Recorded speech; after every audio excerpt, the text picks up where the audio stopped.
இன்னைக்கு உலகம் சக்சஸ் ஆனவங்களை தான் பக்கத்தில் வச்சிருக்கிறாங்க. ஜெயிக்கிறவனை, ஞானம் உள்ளவனை, திறமை உள்ளவனை பக்கத்திலேயே வச்சிருப்பாங்க.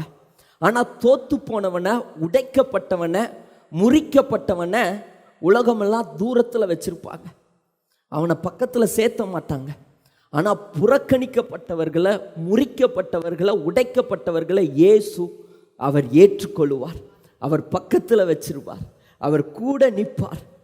யார் அவங்கள விட்டு புறக்கணிச்சுட்டு தூரம் போனாலும் இயேசு அவங்க கூட நின்று, நான் உன் கூட நிற்கிற மகளேன்னு ஆபத்து நேரத்தில் அநேகர் மறந்து போகலாம், இயேசு உங்களை மறக்கவே மாட்டார்.